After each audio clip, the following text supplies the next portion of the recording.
तुमच्या भावनांवर नियंत्रण कसे ठेवा? तुमच्या भावनांवर नियंत्रण ठेवण्यासाठी सर्वात आधी तुमच्या भावना ओळखा. जर तुम्हाला तुमच्या भावना ओळखता येत नसतील तर तुमच्या भावना बदलण्याची किंवा व्यवस्थापित करण्याची पहिली पायरी म्हणजे तुम्हाला काय वाटत आहे हे समजून घ्या.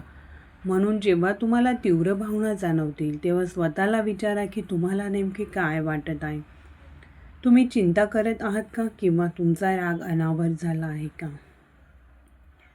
नेहमी लक्षात ठेवा की कधीकधी राग आणि दुःख, चिंता, मत्सर इत्यादी भावना लपवू शकतात. तुम्हाला काय वाटते याकडे बारकाईने लक्ष द्या आणि त्यामागील कारण शोधण्याचा प्रयत्न करा. तुम्ही हे देखील लक्षात ठेवले पाहिजे की तुम्हाला एकाच वेळी अनेक भावना जाणवू शकतात. म्हणून त्या सर्वांवर लक्ष ठेवा. हे तुम्हाला सर्वात वारंवार येणाऱ्या आणि सर्वात तीव्र भावना शोधण्यास मदत करेल. श्वासोच्छवासाचा तुमच्या शरीरावर खूप प्रभाव पडतो. ते तुमच्या भावनांना दूर करत नाही, परंतु ते तुम्हाला आधार देण्यास मदत करेल. जर तुम्हाला तीव्र प्रतिक्रिया किंवा उद्रेकाबद्दल काळजी वाटत असेल तर तुमच्या भावनांवर नियंत्रण कसे ठेवावे हे शिकण्यासाठी श्वासोच्छवासाचे व्यायाम जरूर करा. यामुळे तुम्हाला वास्तवाची चांगली जाणीव होते आणि तुमच्या सभोवतालच्या परिस्थितीची जाणीव होण्यास मदत होते. जेव्हा तुम्हाला कामाच्या ठिकाणी किंवा इतर सार्वजनिक ठिकाणी तुमच्या भावना व्यवस्थापित कराव्या लागतात तेव्हा हे फायदेशीर ठरते. माइंडफुलनेसच्या पद्धती तुम्हाला अधिक आत्मजागरूक करतील आणि भावनांवर नियंत्रण कसे ठेवावे याबद्दल मदत करतील. तुमच्या वेळेनुसार आणि सोयीनुसार तुम्ही अनेक गोष्टी करू शकता. तुम्ही दररोज फक्त 10 मिनिटे लिहिल्याने तुमच्या मानसिक आरोग्यावर आणि शांतीवर मोठा परिणाम होऊ शकतो.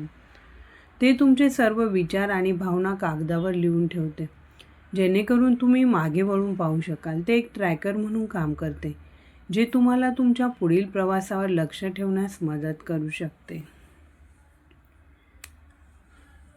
योगा आणि ध्यान तुमच्यासाठी शांततापूर्ण असू शकते.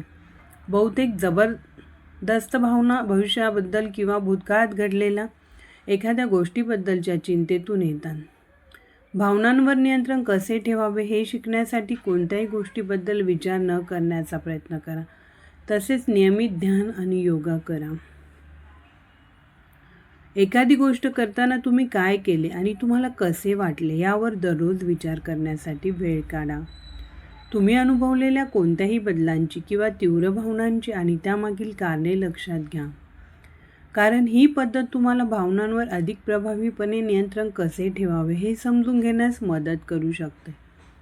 तसेच आठवड्यातून किमान एकदा तरी स्वतःसाठी काही वेळ राखून ठेवा. इतर कामांवर लक्ष केंद्रित न करता तुम्हाला आवडणाऱ्या क्रियांमध्ये व्यस्त राहा. स्वतःची काळजी घेण्यासाठी हा समर्पित वेळ तुमच्या भावनिक कल्याणासाठी आवश्यक आहे. भावनांवर नियंत्रण कसे ठेवावे यासाठीच्या तंत्रांचा सराव करा.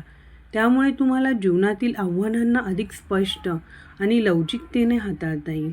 तसेच तुमच्यातील नकारात्मक विचार ओळखता येतील आणि त्यांना अधिक संतुलित विचारांमध्ये बदलता येईल. तुमच्यातील अपमानास्पद भावनांची तात्काळ प्रतिक्रिया कमी करून अधिक समतोल भावना निर्माण होतील, ज्यामुळे तुम्हाला भावनांवर प्रभावीपणे नियंत्रण कसे ठेवावे हे समजेल. जेव्हा जेव्हा तुमच्यात काही विकृती येते तेव्हा त्याकडे लक्ष देऊन सुरुवात करा.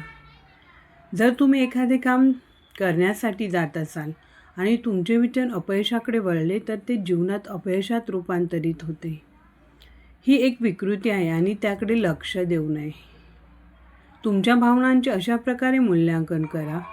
जर तुमच्या विचारांमागे आणि भावनांमागे पुरेसे कारण नसेल तर स्वतःला समजवा. केवळ नकारात्मक भावनांमुळे कोणत्याही गोष्टीपासून मागे हटू नका. आव्हानाला तोंड द्या आणि त्यावर मात करा. स्वतःवर करुणा दाखवायला सुरुवात करा. जेव्हा जेव्हा तुमच्या मनात कठोर विचार आणि भावना येतात तेव्हा स्वतःबद्दल तुम्हाला आवडणारे एखादे चांगले काम करा.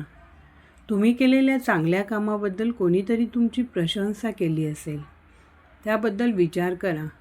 स्वतःला वेळ द्या आणि स्वतःशी दयाळू राहा. भावनांवर नियंत्रण कसे ठेवावे हे एक मौल्यवान कौशल्य आहे, जे तुमचे मानसिक आरोग्य सुधारू शकते आणि दैनंदिन जीवनात संतुलन राखण्यास मदत करू शकते.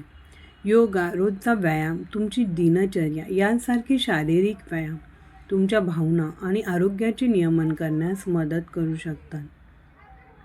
तंदुरुस्त राहिल्याने तुमच्या विचारांवर आणि मानसिक स्थिरतेवर मोठा परिणाम होऊ शकतो. व्यायामामुळे योग्य दिनचर्या आणि समर्पण देखील सुनिश्चित होते. यामुळे वेळेचे व्यवस्थापन आणि झोपेची गुणवत्ता सुधारते. तसेच तुमच्यावर येणारा ताण कमी होतो. या सर्व फायद्यांचा तुमच्या भावनांवर अप्रत्यक्ष परिणाम होतो आणि ते नियंत्रित करण्यास मदत होऊ शकते. तुमच्या भावना कधी व्यक्त करायचे हे समजून घ्या. भावनांवर नियंत्रण कसे ठेवावे हे जाणून घेतल्याने तुम्हाला कठीण संभाषणांमध्ये सभ्यतेने मार्ग काढण्यास आणि इतर प्रतिक्रिया टाळण्यास मदत होऊ शकते. तुम्हाला सभोवतालच्या परिस्थितीची जाणीव असल्याने तुमच्या भावना उघडपणे व्यक्त करायच्या की थांबून त्या खाजगीरीत्या हाताळायच्या हे ठरवण्यास मदत होते. तीव्र भावनांपासून मागे हटल्याने तुम्हाला अधिक विचारपूर्वक प्रतिसाद मिळण्यास मदत होऊ शकते. तुमच्या भावना पूर्णपणे दाबून न ठेवणे महत्त्वाचे असते, परंतु तुम्ही त्या प्रक्रिया करण्यास तयार होईपर्यंत थोडेसे विचलित होणे आरोग्यदायी ठरू शकते. परंतु नंतर त्या भावनांकडे परत जाण्याचे लक्षात ठेवा. नकारात्मक भावना टाळणे किंवा त्यांना घाबरणे महत्त्वाचे नाही, परंतु तुम्हाला अशा भावनांना उत्तेजन देणाऱ्या परिस्थितीत वारंवार स्वतःला ठेवण्याची गरज नाही. तीव्र भावना समोर आल्यावर उद्भवणाऱ्या नमुन्यांचे किंवा सामान्य घटकांचे निरीक्षण करून सुरुवात करा. यासाठी आत्मचिंतन आणि तुमचा प्रामाणिकपणा आवश्यक आहे.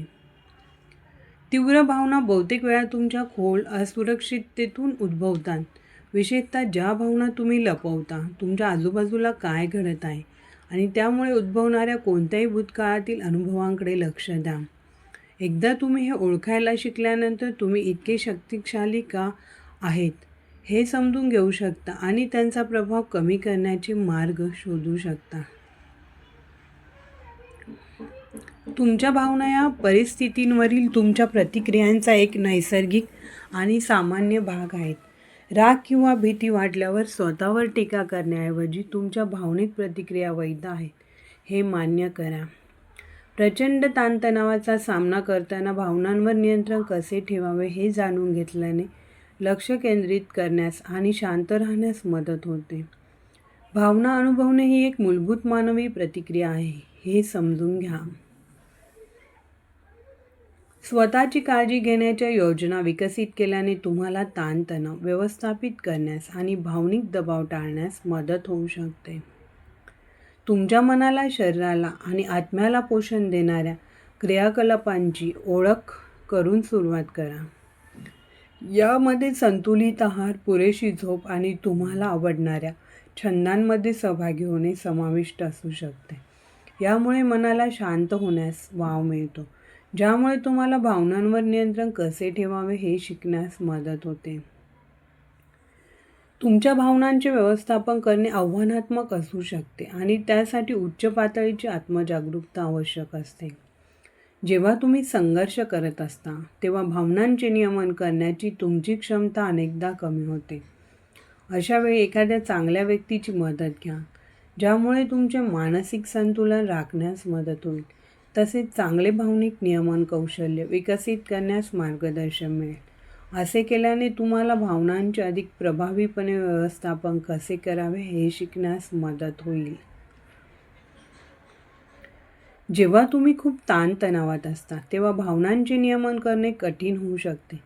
चांगले भावनिक नियमन कौशल्य असलेल्या व्यक्तींनाही खूप ताण आणि तणाव असलेल्या परिस्थितीत संघर्ष करावा लागू शकतो. जर तुम्ही तुमच्या तणावाची पातळी कमी करू शकलात किंवा तणावाचा सामना करण्यासाठी निरोगी मार्ग शोधू शकलात, तर तुम्ही तुमच्या भावनांवर नियंत्रण ठेवू शकाल. हा व्हिडिओ तुम्हाला आवडल्यास लाईक, शेअर करा. तसेच इन्स्पायर मराठी कॉर्नर या चॅनलला सबस्क्राईब नक्की करा.